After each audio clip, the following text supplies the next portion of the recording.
سێ ناوی گەورە دەهێنرێتە نێو هەڵمەتەکەی عەلی زەیدی و پرۆسەکە دەباتە ئاستە باڵەکانی گەندەڵی. هەوڵێکی هاوشێوەی یەکگرتوو بۆ یەخستنی پارتی و یەکێتی دەدرێت و ستاندەر یاریەکە ئاشکرا دەکات.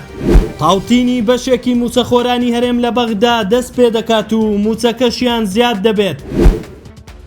هەڵمەتی ڕاوەدوونانی گەندەڵکاران درێژەی هەیە، ئەگەرچی لە دوو ڕۆژی ڕابردوو دەوترێت خاوبوونەوەیەک لە پرۆسەکە ڕوویداوە، بەڵام بەپێی زانیاریەکان پرۆسەکە کۆتایی نهاتووە. جگا لە دەستگیرکردنی بەرپرسانی حکومی لە ئاستە جیاوازەکان، ئێستا باز لە دۆسیەی هەریەک لە محەممەد شیع سوودانی، محەممەد حەلبوسی و خەمیس خەنجەر دەکرێت. بەپێی زانیاریەکان هەوڵەکە بۆ ئەوەیە دەست بەسەر مڵک و سامانیاندا بگیرێت لە شوێنی ئەوەی دەستگیر بکرێن. بارزکردنەوەی ئاسی هەڵمەتەکە بۆ کەسی یەکەمی حیزب و هاوپەیمانیەکان هێشتا یەکلا نەبووتەوە، بەڵام ئەگەر ئەمریکا پێداگر بێت ئەوە گورزە گەورەکە ئەوانیش دەگرێتەوە بۆ ئەوەی چیتر نەتوانن لە ڕێی هەژمونی دارایی کۆنتڕۆڵی شەقام و دەنگدەران لە هەڵبژاردندا بکەن.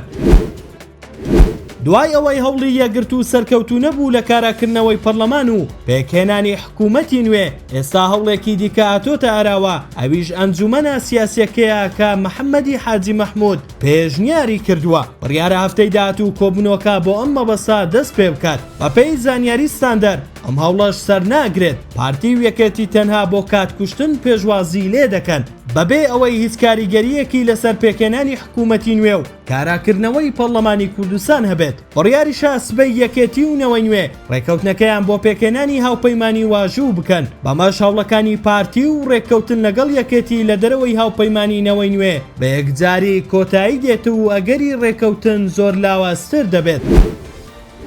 بەپێی نوێترین زانیاری موچەی زیندانیانی سیاسی بە فەرمی دەگوازرێتەوە سەر بەغدا، موچەکانیشیان هاوشێوەی زیندانیانی سیاسی عێراقی لێ دەکرێت. ئەمەش جێبەجێکردنی بەشێکی بڕیاری تەوتینە لە بەرژەوەندی موچەخۆران. ماوەی دوو ڕۆژە وەزیری شەهیدان و ئەنفانکراوانی هەرێم لە بەغدایە لەگەڵ عەلی زەیدی سەرۆکوەزیران کۆبۆتەوە و ئامانجیش لێی ڕادەستکردنی لیستی موچەی زیندانیانی سیاسیە بە بەغدا. بەپێی بەدواداچوونی ستاندەر لەگەڵ تەواوبوونی پرۆسەکە موچەی زیندانیانی سیاسی تەوتین دەکرێت لە 500,000 دینارەوە بۆ 1,200,000 دینار بەرز دەبێتەوە. جێباسا بەهۆی بڕیارەکانی حکوومەتی هەرێم دژی فەرمانبەران ماوەی 11 ساڵە پلە بەرزکردنەوە لە هەرێم وەستاوە.